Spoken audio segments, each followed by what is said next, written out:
the world is getting hotter and more dangerous, faster than we ever thought possible. Irreversible tipping points are within sight and hurtling towards us. As the logo for COP25 suggests, it is 5 minutes to midnight in the global climate emergency.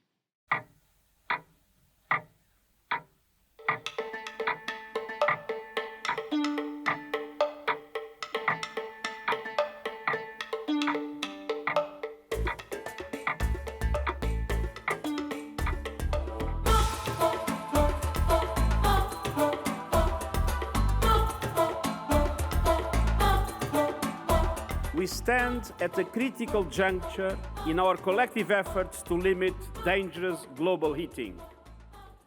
By the end of the coming decade, we will be on one of two paths. One is the path of surrender, where we have sleepwalked past the point of no return, jeopardizing the health and safety of everyone on this planet. I think one of the challenges when we talk about the UNFCCC, the Framework Convention on Climate Change, and these COPs is that they seem very disconnected from things that we normally engage with. I think it's kind of interesting. You know, we've been talking about decoding the COP for faith communities back home, and I think essentially what we're talking about is the fact that what happens here at the international level is really interconnected to what happens both back home at the federal level and then also at the local and state level. We want to make sure that our folks understand that dealing with the environment, addressing climate change, is not a separate ministry, but it's a ministry of the church. My name's Linnea Main. I serve as the Episcopal Church's representative to the United Nations. The United Nations is made up of countries, member states as we call them. There are member states, and then which consists of governments, and then we have another sector called non-governmental organizations, or you may hear it referred to as civil society, which is the rest of us. So that could include companies, it can include universities, trade unions, and it also includes faith-based organizations. My name is Bill Simplowski-Jarman, and I worked for 32 years for the national offices of the Presbyterian Church, and I'm here as a volunteer to help involve the church continuously in the efforts to fight climate change. We've been present at this whole process from the very beginning in 1992 at the Earth Summit when they signed the convention. World leaders, 190 of them descended upon Rio to sign that convention and one on biodiversity. Religious and faith-based communities were here to participate in that process, and we've been here ever since. The word COP has nothing to do with law enforcement, although in some ways it does, but it's called the Conference of Parties to the UN Framework Convention on Climate Change. So the parties, this is a conference of parties, so it doesn't mean there are millions of parties happening, although they do happen. Nice, polite receptions. But the parties are the actual signatories to the UN Framework Convention on Climate Change, which is the major piece of international legislation around the environment and climate that came into force around 2000. So the Conference of Parties refers to the member states who have signed the Framework Convention. So they're called the parties. So we are not part of the party. We are the crashers of the party, so to speak, the observers who come along, and we have the right to be here, but we are here to observe and not to vote or make decisions at the COP. That said, the role we have here is very, very important all the same. The Framework Convention began as a response to a scientific assessment.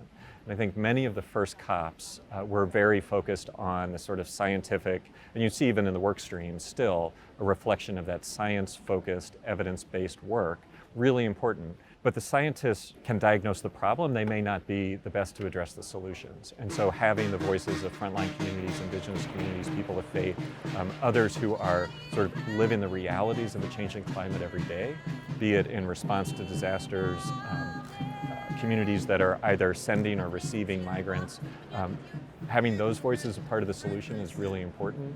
And so I think from my own understanding of my faith and my sort of particular United Methodist lens, that sense of connection and justice is really important to me. I think that we like our issues siloed because it feels easier, to manage, just like, climate change or hunger or water, immigration, whatever it is. And climate change is a big tent issue, right? It is so intersected to all of these other issues. It exacerbates all of these other issues. And for me personally, I came to the issue of climate change through the lens of hunger. That was the issue that I worked on for many years as a pastor in a local congregation, was the issue of hunger. And it wasn't until I made the connection between, the loss of harvest due to drought and wildfire that were fueled by climate change and increasing global food shortages and rising grain prices and the rise of conflict in some parts of the world around that, I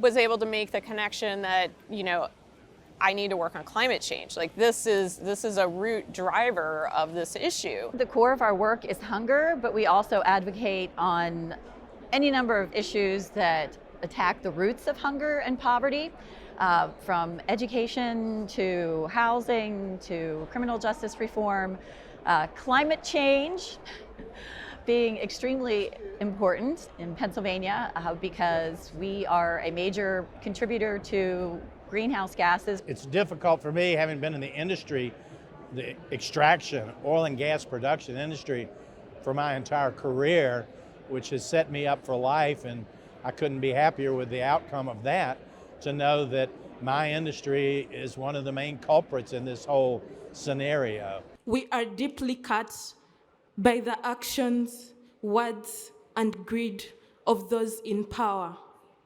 The cuts are bringing scars to our own unborn children in the coming generations.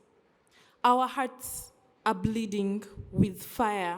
I think definitely youth has a very important role to play here at the COP because we have a special sensitivity. This is not an issue that is not gonna we're already seeing the effects in our lifetime, and we know very much that our future depends on it. And other generations, they might or may not see their house being affected, but many of us have that fear that our local community is gonna be affected and we might not be able to have a life in 10 years, in 20 years, whenever we grow up. And so it's very much, I think, in our DNA. And as a young generations, I think we need to be involved in how do we want this to happen, because it's an issue that it very much concerns us. And so I think being part of the negotiations, it also helps us, imagine the world that we are gonna get to live in. People of faith have a different role to play. We have a very unique voice in this conversation. We can come to this from the moral standpoint and talk about how we not only have a moral obligation to, protect this planet for our children and our grandchildren, but we also have a moral opportunity to lead. And I think that's the exciting thing for us to be able to deliver back home, is to talk about that moral opportunity and how all of us working together is how we solve this crisis. I went to seminary to preach. My whole goal, I'm born and raised in the Black Pentecostal church, and I went to seminary to shout them. We wanted to dance all over the place, scream and holler, but I think this crisis has really caused us and called for us to be a little bit more diligent and serious about what we're doing, because at this point it's not just about how we live good, but it's about how we live, period. Scientists tell us we have 10 years, a decade. My daughters are 13 and 15. That makes them 23 and 25. When we will be locked into runaway climate change, meaning not that the world is going to go to hell in a handbasket overnight, but that we are going to be locked into temperatures that are inhospitable to human civilization. We have to be connected and involved in issues that impact our people. And, because God so loved the world, we just can't be concerned about our own congregation and our own immediate communities. It's also about how does God care about all of God's children around the world? So it's a both and. It's not an either or. And I think sometimes because of a scarcity mindset, we think, why do we care about what's going on over there when we have issues here? And I think we can do the both and. I really do. I think it's just about this theology of creation, this theology of immigration. Like, what does God say about all of these things? That should inform, right, how we see the church should be in the world. Religious community has always had an interest in lifting up voices of the marginalized, and those people who have no access to the halls of power, so to speak. So from the very beginning, whether we were Methodists or Episcopalians or Baptists or Roman Catholics, we were committed to trying to do that. And consciously, in recruiting people to attend and supporting their participation, I think we helped diversify and broaden the discussion and bring issues like human rights and justice up to the forefront that were not necessarily part of the original conversation. We're where people are. We're where trust happens. We're where community is built. And so while they might call it an NGO or civil society on the global scale, we just call it the parish and the diocese. It's very important for people to know this is where the people of the world are, how they pray together, how they think together, how they work together. So over the course of the years, I've just seen the role of faith communities being elevated as a part of the global discussion on what we should do about climate change, because we are a place where the people of God and people of the world are organized and care and listen. We're here to talk about our priorities and to ask member states to keep those in mind as well, especially this year on loss and damage and financing for those who are already or will be experiencing the negative effects of climate change, especially the poor, especially children, women, indigenous peoples, and making sure that they're not forgotten in some very intense discussions about finance that kind of blow everybody's minds in terms of how much it's going to cost. We believe it's important to engage all the elements of civil society and government to pursue our mission goals, one of which is to care for God's creation. Right now, they're making decisions that will impact our ability to do that for decades to come, if not longer. And so it's very important that we should be here to contribute our voice of support for policies that are going to protect God's creation, ensure a future for our children and grandchildren, and preserve the natural world. There is hope. We do have time. We don't have a lot of time, but we need to make sure that we start to take action now. We had the opportunity at this COP to meet with the U.S. delegation from Congress. That was a bicameral delegation led by Speaker Pelosi. We're here to talk positively about our agenda to save the planet for future generations. And to a person, they said they needed to hear more from people of faith in their communities, hear from it from the pulpit, hear from it into their offices. So I think the first and foremost that folks can do is speak up and speak out. It's important for us as people of faith to raise our voice, to talk about our moral call for climate action, and to stand in solidarity with those who are being impacted by a changing climate. Do we really want to be remembered as the generation that buried its head in the sand, that fiddled while the planet burned? The other option is the path of hope.